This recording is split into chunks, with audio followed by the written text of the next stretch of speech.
Before we dive into this wild ride, if you're ready for a story about betrayal, resilience, and reclaiming what's yours, hit that subscribe button right now. You won't want to miss a single moment of Eleanor's fight.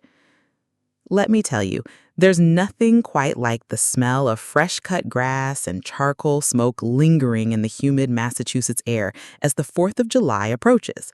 My little slice of suburban heaven, nestled right outside of bustling Boston, always seemed to hum with a particular kind of quiet joy this time of year.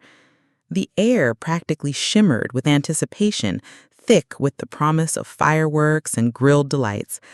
I'm Eleanor Vance, 62 years young and a proud owner of a charming, albeit slightly creaky, colonial-style house that's seen more family drama than a prime-time soap opera. This particular summer, I'd set my sights on making my front porch the absolute envy of the entire neighborhood. I envisioned a patriotic masterpiece, a vibrant explosion of red, white, and blue bunting, miniature American flags, and glimmering fairy lights, enough to make Betsy Ross herself weep with patriotic pride. I had spent the better part of the morning carefully untangling last year's decorations, a task that always seemed to test my patience and my eyesight in equal measure. I was precariously balanced on a rickety, slightly wobbly step stool, stretching a bit too far to attach a particularly stubborn string of miniature American flags directly above the front door. My arm ached, and a bead of sweat trickled down my temple, threatening to tickle my eyebrow. That's when my cell phone, a relic I still hadn't quite mastered despite Robert's endless tutorials, began its jarring rendition of Yankee Doodle. The tinny, off-key, patriotic tune startled me so badly I nearly tumbled headfirst into a carefully arranged pot of vibrant red petunias that were just about to burst into full bloom. My heart gave a frantic lurch, and I let out a rather undignified squawk. But somehow, by some miracle of elderly reflexes, I managed to snag the vibrating device just in time, nearly dropping my teeth in the process. Fumbling with the screen, my old eyes squinted at the unfamiliar number. It was a long-distance prefix, one I didn't immediately recognize, yet something in my gut, that wise old instinct that rarely led me astray, screamed at me to answer. "Hello?"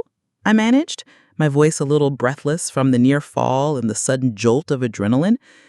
"Grandma? Is that really you?" The voice on the other end, soft, melodic, and undeniably familiar despite the 2-decade gap, hit me like a ton of bricks. It was Sarah, my granddaughter, whom I hadn't laid eyes on in almost 20 years. My heart, which had just recovered from my near-fatal encounter with the petunias, now hammered against my ribs with a frantic, joyous energy that made me momentarily dizzy. I gripped the phone tighter, my knuckles turning white. "Sarah? Oh, my sweet girl, is it really you? Is that truly my Sarah?" I could barely form the words, my throat suddenly tight with overwhelming emotion. "It's me, Grandma," she chuckled, and it was the most beautiful sound I'd heard in years, a symphony of long-lost memories finally resurfacing. "I'm in town. I'm actually in Boston for a few weeks, visiting some old college friends, and I was wondering, well, could I possibly come stay with you for the 4th? I've been craving your legendary homemade apple pie, the one with the lattice crust. And honestly, the thought of watching the fireworks with you again, just like when I was little, sounds like absolute heaven. I've missed you so much, Grandma." Heaven. That was exactly it. A lump, hot and tight, formed in my throat, threatening to choke me with pure, unadulterated happiness. 20 years, 2 full decades, 2 decades of exchanging nothing but meticulously chosen Hallmark greeting cards for birthdays, Christmases, and sometimes just for the sake of it. Always with a discreetly tucked in $20 or $50 check, always hoping for a reply more substantial than a hastily scribbled "Thanks, Grandma" on a generic postcard or a brief text message. I'd sent her graduation money, wedding money, even though I wasn't invited to the wedding itself, which stung more than I'd ever let on. Birthday money, even just thinking of you money, year after year, never missing a holiday or an occasion, always hoping, always praying for this very call, for this very connection. The thought of her here, under my roof, filling my quiet house with youthful energy and laughter, filled me with almost childish, giddy glee. I pictured us together, side by side in my sun-drenched kitchen, flour dusting our aprons as we rolled out dough for that very apple pie. I imagined sitting on this porch, the one I was still decorating, watching the twilight deepen over the elm trees, sharing old family stories, perhaps even a few secrets until the first distant booms of the fireworks began to shake the summer night. My eyes, which had been dry for too long when it came to genuine family warmth, welled up with tears that blurred the red and white stripes of the flag in my hand. It felt like a genuine miracle, a bona fide, honest-to-God miracle, orchestrated by some benevolent cosmic force that had finally decided to smile upon an old woman's quiet longing. I remember practically leaping off that step stool, my aching back temporarily forgotten, nearly tripping over my own 2 feet in my desperate haste to call my son, Robert, her father, and share this momentous, joyous news. But he didn't answer his phone, probably busy with some interminable golf game at the club or another one of his important business meetings that always seemed to coincide with family calls, I thought with a familiar, weary roll of my eyes. No matter. I'd tell them all at our annual Independence Day barbecue. This was simply too good, too utterly magnificent to keep to myself. This was without a doubt going to be the absolute best 4th of July ever. Oh, how I was wrong. So, utterly, tragically wrong. That was just the beginning of the storm. Stay with us to see how this hero faces even greater injustice.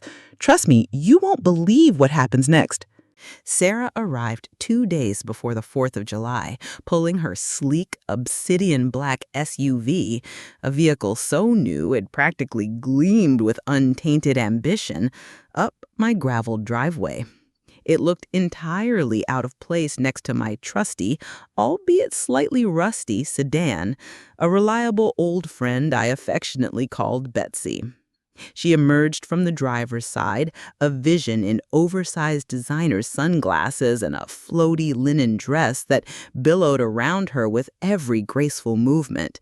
Even from a distance, I could tell she was more stunning than her latest filtered Instagram picture suggested.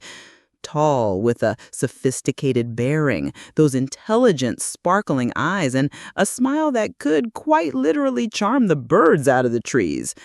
She was simply radiant, almost blindingly so.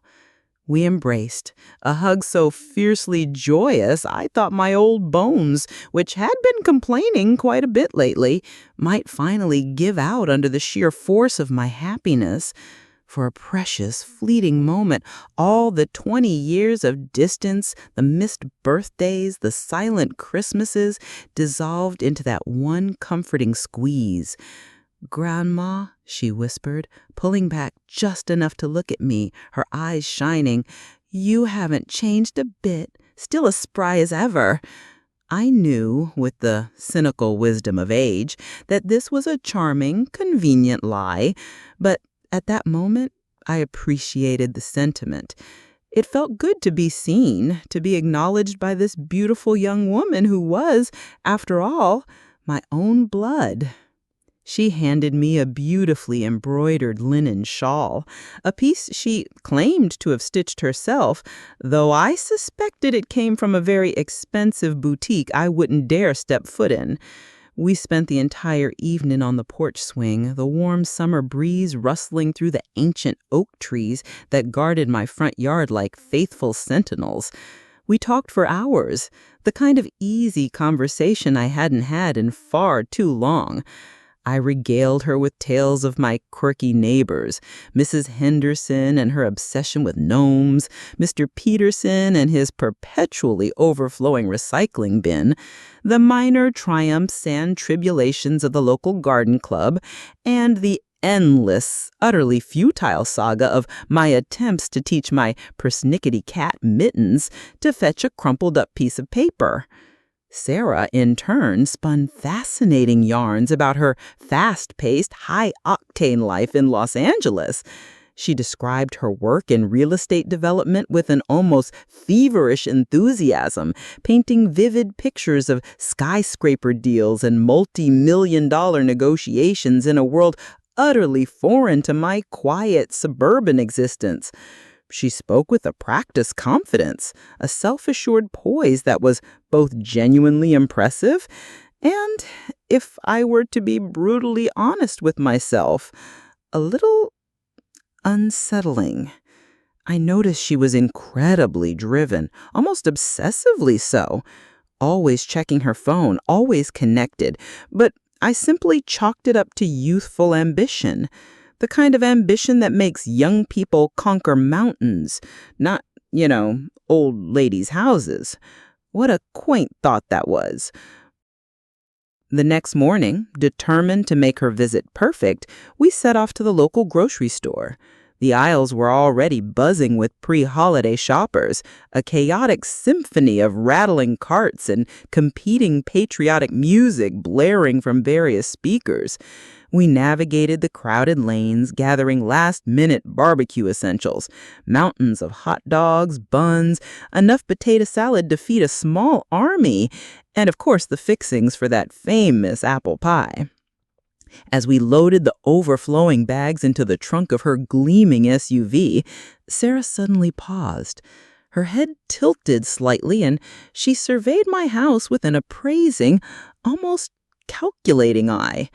It wasn't the look of someone admiring a beloved home, but rather a surveyor meticulously assessing a piece of prime real estate. "Grandma," she mused, her voice casual, almost too casual, "this house is absolutely enormous for just one person. And this land, it must be worth a fortune being so close to the city and all the new developments." I chuckled, waving off her comment with a dismissive hand, my mind already drifting to the pie crust recipe. "Oh, it's just my home, dear. Always has been, always will be. A bit big for one, I suppose, but full of memories." I thought she was simply admiring it and perhaps even wistfully considering settling down in a cozy, established place like this someday. Little did I know she was very seriously considering settling down in a place like this. My place. What a truly, utterly naive old fool I was. That evening, as the sun began its majestic descent, painting the sky in fiery hues of orange and purple, we bustled around the backyard, preparing for the big family gathering.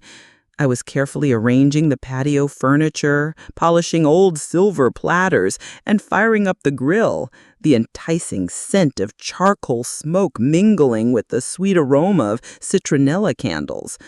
Sarah, meanwhile, seemed glued to her phone, her thumb tapping away furiously, a slight frown creasing her perfect brow with each incoming message. She was constantly distracted, barely listening when I spoke, her attention seeming tethered to the little glowing screen in her hand. My son Robert and his wife Brenda arrived just as the first few fireflies began to dance in the twilight. The air, already thick with the scent of grilling burgers and summer flowers, immediately tightened, becoming heavy with an unspoken tension. Robert and Brenda, usually boisterous and full of chatter, were strangely subdued. They fidgeted, exchanged uneasy glances, and conspicuously avoided eye contact with both me and Sarah. It was like watching a very poorly rehearsed play, and I was the unsuspecting audience. I tried to inject some warmth into the strained atmosphere, raising my glass of homemade iced tea, brewed exactly to Robert's liking. "To family," I announced, my voice bright and hearty, trying to conjure a genuine, hopeful smile. "May our bonds grow stronger with each passing year." I lifted my glass, a silent wish for peace and belonging in my heart, when Sarah, without so much as a glance at me, without even a flicker of emotion, dropped her bombshell. Her voice, clear and chillingly devoid of emotion, sliced through the balmy evening air like a sharpened blade. "Grandma," she stated, her words slow and deliberate, "I've been looking for the perfect location. I've decided your house is absolutely ideal." My hand, still holding the glass aloft, froze in midair, the iced tea feeling impossibly heavy. My carefully constructed smile, meant to convey warmth and happiness, crumbled piece by piece, like an old, stale sugar cookie falling to dust. This is only the beginning of the storm. Stay with us to see how this hero faces even greater injustice. Trust me, you won't believe what happens next. A suffocating silence descended upon my backyard, heavy and oppressive despite the balmy summer evening. The cheerful sizzle of the grill, which moments before had promised juicy burgers and a festive night, suddenly seemed aggressive, mocking the abrupt halt of all conversation. It sounded like a sinister hiss, a premonition of something truly foul. I simply stared at Sarah, my mind struggling, desperately struggling to process her words. My brain felt sluggish, refusing to accept the icy declaration that had just shattered my idyllic evening, my hopeful reunion, and, quite possibly, my entire life. She couldn't be serious. No, absolutely not. This was some kind of elaborate, twisted joke, surely. My son, Robert, cleared his throat awkwardly, a pathetic little cough that barely registered amidst the roaring in my ears. He looked like a deer caught in headlights, utterly useless. Brenda, his wife, had suddenly found immense fascination in a distant patch of freshly mown lawn, intently studying it as if it held the secrets of the universe rather than meeting my gaze. Her avoidance was a stark, painful admission of complicity. Sarah, however, remained utterly, unnervingly unfazed. Her posture was perfectly erect, her hands calmly clasped in front of her. She simply continued, her voice unnervingly calm, almost conversational, as if she were discussing the price of gasoline or the upcoming weather forecast, rather than attempting to evict her own grandmother from her lifelong home. "Of course," she chirped, a saccharine sweetness in her tone that made my teeth ache, a taste of cloying sugar and bitter almonds. "I'm prepared to compensate you for your relocation expenses, Grandma, generously, naturally. There's a perfectly charming little cottage on the outskirts of town, in Meadowbrook, actually. It's quite quaint, just perfect for someone looking for a quieter life. And I've already put down a deposit to hold it for you, actually, just to make sure no one else snapped it up, you know. You could be very comfortable there." My blood ran cold, a glacial surge that left me shivering despite the summer heat. The glass of iced tea, still clutched in my trembling hand, suddenly felt impossibly heavy, the condensation around the bottom forming a slick, cold ring on my palm. It felt like a cruel joke, a particularly nasty, elaborate prank designed to test the very limits of my patience, my sanity. "Sarah," I managed, my voice a mere rasp, barely audible above the frantic pounding in my ears. "What in God's name are you talking about? This is my home, my home. I've lived here my entire life. Every single memory of your grandfather, of your father growing up, of every joy and sorrow I've ever known is woven into these walls. This isn't just a house, it's my life." She merely offered a dismissive shrug, a gesture so casual, so uncaring, it felt like a slap across the face, as if my entire life's history, my deepest emotional attachments, were nothing more than an inconvenient obstacle, a minor detail in her grand scheme. "Grandma, let's be realistic. This house is far too large for just one person. It's inefficient. And frankly, I need it for my business to truly expand. This location is prime real estate, a gold mine for a burgeoning development company. Besides, you've always mentioned how much you longed for a quieter life, closer to nature, away from the city hustle and bustle, didn't you? Nature? My eyes, now stinging with unshed tears, blurred, making the festive red, white, and bleed decorations seem to bleed into one another, a messy, patriotic blur. Closer to nature? My idea of nature was my perfectly manicured rose garden, not some isolated cottage miles from everything familiar. I wanted to live in my home, the one where I had raised my son, nurtured my garden with calloused hands, celebrated every major holiday, and found comfort after burying my beloved husband. Every chipped tile in the kitchen, every faded wallpaper pattern, every creak in the old wooden floorboards, each held a piece of my soul. I was starting to grasp, with a dawning, sickening horror, that her sudden appearance wasn't a sweet family reunion. It was a calculated maneuver, a meticulously planned ambush orchestrated by someone I loved and cherished without question, someone I had financially supported for 20 years without a single moment of hesitation. The realization hit me with the force of a freight train knocking the air out of my lungs.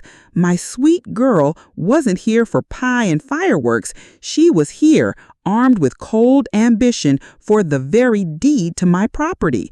And the casual way she spoke of it, the cold business-like detachment, twisted something deep inside me, a gut-wrenching pain that far surpassed any physical ache. The next day dawned with a deceptive cheerfulness, the sun streaming through my kitchen window as if nothing were amiss.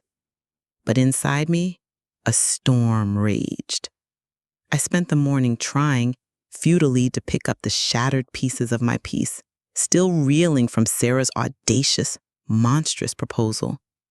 I was attempting to tend to my neglected rose bushes, finding a small, fleeting measure of comfort in the familiar rhythmic ritual of pruning, the thorny branches a tangible reminder of resilience, when her shadow fell over me once more.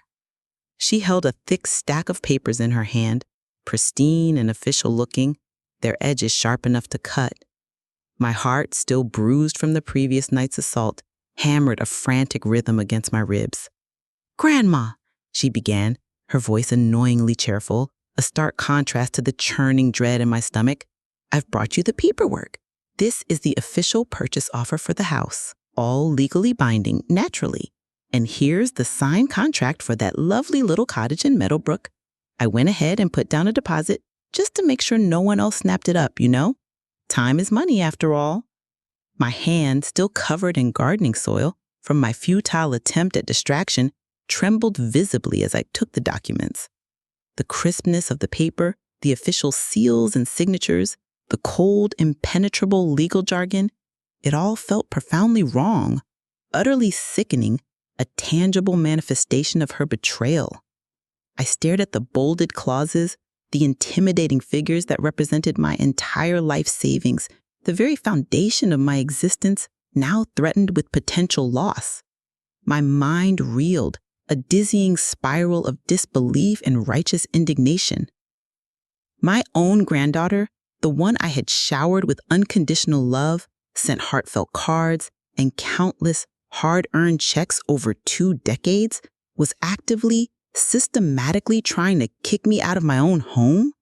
This wasn't just a casual suggestion. It was a done deal in her mind, presented with an arrogance that made my blood run hot. This was not a negotiation. It was a hostile takeover, pure and simple. The sheer audacity, the cold-blooded calculation behind it all sent a shiver down my spine that had nothing to do with the gentle summer breeze. Just yesterday, my world had been bathed in the warm, golden glow of anticipation, brimming with the promise of renewed family bonds, of cherished memories finally being made.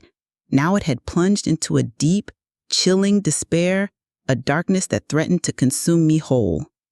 The vibrant reds, whites, and blues of my 4th of July decorations, still adorning the porch like an unfinished promise, suddenly seemed to mock me, symbols of a freedom that was being cruelly stripped away right under my very nose. I looked up at Sarah, really looked at her, scrutinizing every line of her perfectly composed face, and for the very first time, I saw not the loving granddaughter I had so desperately held on to in my memories. No, I saw a stranger, a predator in designer clothes with a charming smile that hid an ambition as sharp and unforgiving as any razor. And I knew, with absolute terrifying certainty, that this was only the beginning of her grand, insidious plan. This is the culmination. Everything you've been waiting for is right here. Stay with us to see how our hero puts everyone in their place. You won't want to miss a single second of the shocking truth. The night that followed Sarah's audacious presentation of those damning papers was a swirling vortex of restless tossing and turning. My mind, a frantic squirrel trapped in a suffocating cage, offered no respite, no moment of peace. How could Sarah do this? How could she arrive with such, forgive my language, unmitigated gall, knowing I'd nurtured her, sent those infernal hard-earned checks year after year, and foolishly yearned for a genuine family connection for so long? My generosity, my misplaced trust had apparently been interpreted as weakness, an open invitation to plunder. And why was Robert, my own son, my only child, standing by in a pathetic silence? His muteness was louder than any shout, cutting deeper than any insult Sarah could ever have uttered. It was a searing indictment of his own moral cowardice. I felt as if I'd been summarily shoved into an icebox, and the very air was slowly, agonizingly being siphoned out, leaving me gasping for breath in a freezing, suffocating void. By morning, when the first faint, hesitant rays of the summer sun barely dared to peek through the curtains, casting hesitant slivers of light across my bedroom floor, I felt hollowed out, but something new had taken root. A seed of defiance. I dragged myself out of bed, my joints protesting with every movement, but my resolve, oddly, felt stronger than my aching body. I made myself a cup of lukewarm coffee, though I hardly tasted it. This internal battle, this profound betrayal, had changed something in me. I was done being the sweet, unassuming grandmother. I was done being played for a fool. I would not give in. Not now, not to her, not to them. When Sarah, with the infuriatingly smug air of a conqueror laying claim to her rightful spoils, started talking about the deal over what passed for breakfast, mostly just stale toast and forced smiles, I didn't hesitate. I cut her off mid-sentence, my voice, to my own surprise, sounding steady and calm, devoid of the tremor that had been tearing me apart internally just hours before. The quiet firmness of my tone seemed to catch her off guard, momentarily wiping the condescending smirk from her face. "Sarah," I began, carefully setting down my coffee cup, the ceramic clinking softly against the saucer, "I am not selling my home, and I am not moving. Ever. This discussion is over."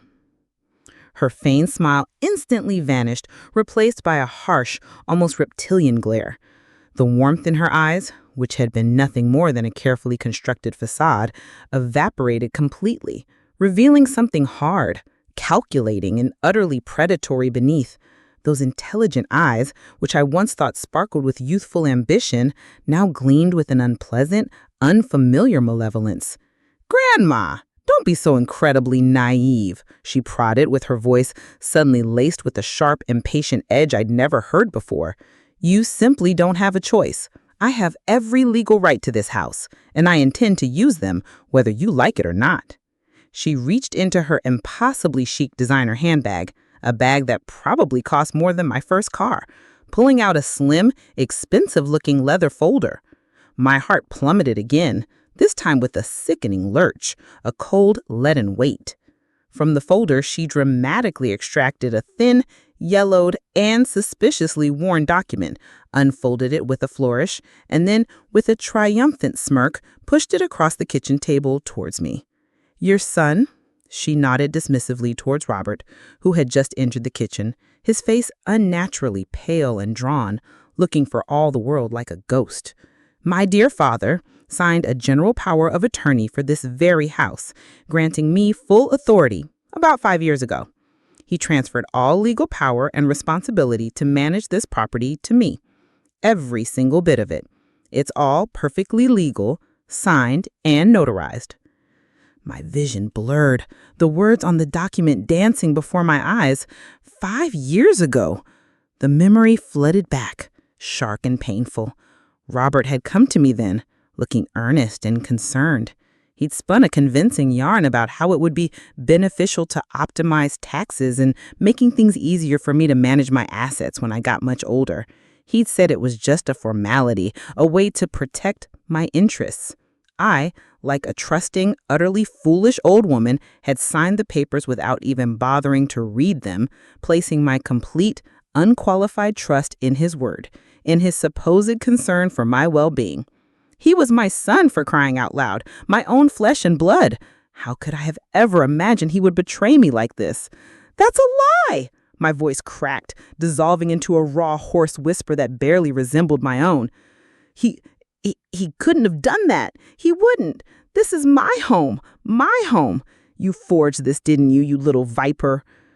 Robert, hearing my desperate accusation, flinched violently, as if he'd been physically struck. He sagged against the doorframe, his shoulders slumping. Mom, I didn't think it would turn out like this, he stammered, his voice weak, a pathetic mumble. He still couldn't meet my gaze, his eyes darting around the room like a trapped animal. Without worries, my entire world was being ripped out from under me, and he had the audacity to suggest this was for my benefit? The sheer hypocrisy was stomach-churning. I looked at him, at my son, the boy I had raised, sacrificed for, loved unconditionally, and something inside me just snapped. Betrayal. It wasn't just Sarah's calculating ruthlessness. It was his spineless complicity that cut the deepest. The profound shock slowly receded, replaced by an inferno of righteous indignation and a cold, unwavering fury. The internal rage, which had until now been a mere simmer, a low simmering resentment, began to boil furiously, churning into a scorching torrent that consumed every ounce of doubt and fear. It wasn't just Sarah anymore. It was the two of them, a tag team of manipulation and deceit, a twisted family reunion orchestrated for my ruin. My world tilted violently on its axis, but this time I didn't feel like falling. Instead, I felt a profound shift within me, a newfound steel spine resolve. The lingering doubts, the sharp pangs of pain, they receded, replaced by a cold, unwavering determination. I was no longer the naive, trusting old woman they thought they could easily fleece. No, not anymore. Not by a long shot. They had awakened something formidable within me, something they clearly hadn't anticipated. This is the culmination. Everything you've been waiting for is right here.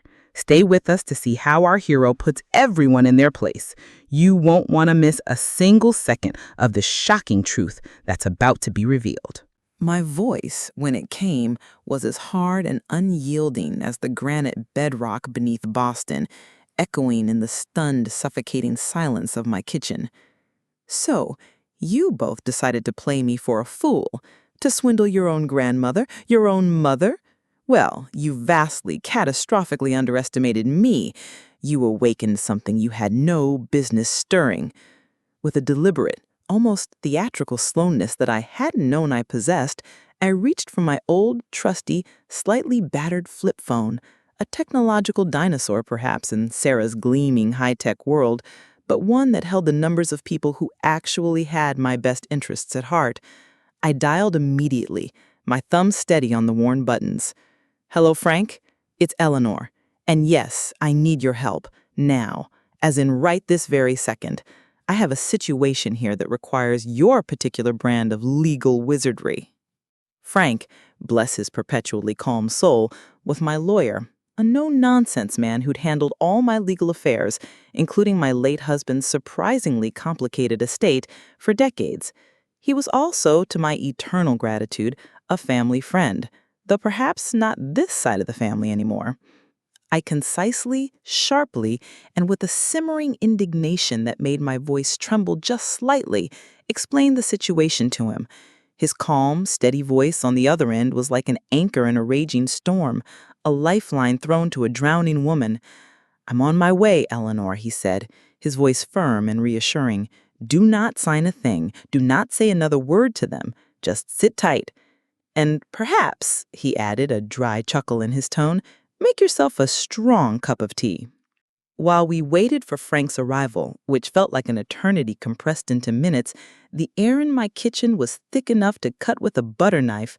The silence was punctuated only by the distant chirping of crickets and the frantic beat of my own heart. I simply sat there at the kitchen table, observing Sarah and Robert. Their faces, previously so smug and assured, were now a picture of confused apprehension, their bravado evaporating like morning dew under the harsh glare of reality. They fidgeted, exchanged furtive, worried glances, their whispered conversations suddenly hushed when my eyes met theirs. They clearly hadn't anticipated this level of resistance, this immediate involvement of proper legal counsel. They'd expected a frail old lady to roll over and play dead. What fools they were! When Frank finally arrived, striding into my kitchen with the purposeful, no-nonsense gait of a man who knows his business inside and out, he barely spared a glance for the two conspirators. He simply nodded curtly, acknowledged my presence with a comforting look, and went straight to the stack of documents Sarah had so confidently laid out. His sharp, experienced eyes quickly scanned the pages, his brow furrowed in concentration. The silence stretched again, taut and agonizing. After a moment, he looked up, a faint, almost imperceptible smirk playing on his lips, a tiny flicker of satisfaction in his eyes that only I could detect. "Eleanor," he stated, his voice calm, clear, and utterly firm, addressing only me as if Sarah and Robert were merely inconvenient furniture, "this power of attorney document does indeed give Sarah the right to manage your property, as in handle bills, arrange maintenance, that sort of mundane thing. However, and this is crucial, it explicitly states it does not grant her the right to alienate it, that is, to sell it, gift it, or transfer ownership without your explicit, written, and current consent at the time of the transaction. This, my dear, is blatant fraud. An amateurish attempt at it, I might add." My jaw dropped. Fraud. The word hung in the air, heavy and damning. He then pointed a precise finger to a small, almost invisible clause buried deep within the fine print, a clause they clearly had overlooked, perhaps because they were too blinded by their own greed and hubris. "Furthermore," Frank continued, his voice gaining a touch of relish, a subtle, almost imperceptible note of pleasure in delivering bad news to the deserving, "this power of attorney also contains a rather crucial provision. It becomes null and void if the grantor, that's you, Eleanor, is deemed incapacitated or, and this is where it gets interesting, if it is discovered that the power of attorney was obtained through fraud, coercion, or undue influence." Then he reached into his well-worn leather briefcase and with a flourish produced a printout of an email I had forwarded him a couple of days before Sarah's unexpected arrival. It was a lengthy, detailed email outlining my growing concerns about Sarah's sudden interest in my home, her vague questions about its value, and my general unease. "And this," he said, holding up the printout for all to see, "is irrefutable proof that Sarah was planning this hostile takeover well in advance, attempting to exploit her grandmother's trust. We can easily prove this in court, especially considering your consistent annual monetary transfers to her, which she, with astonishing glee, accepted year after year, all while simultaneously plotting to evict you from your home." Sarah's face, already pale, now went from ghastly white to a blotchy, furious red. My son, Robert, actually took 2 full steps back, his eyes wide and vacant, as if Frank's words were physical blows, pushing him away from the scene of the crime. "Grandmother, Mom, please," Robert stammered, finally finding his voice. though it was barely a pathetic whisper, like a deflating balloon. Don't do this. I simply raised a hand, stopping him cold. My expression was, I hoped, unreadable, but my gaze was firm. No, Robert, you both went too far. You broke my trust. Frank continued, his voice now a legal gavel striking against a block of wood, delivering the final crushing blows. Sarah, you're not just facing the immediate loss of your deposit on that cottage. You're looking at serious criminal charges of fraud, elder abuse, and attempted unlawful appropriation of property. I'd venture to say your burgeoning real estate career in Los Angeles, which seems to be built on a foundation of deception, will be over before it even begins. And your reputation will be in tatters. Good luck trying to sell a house after that.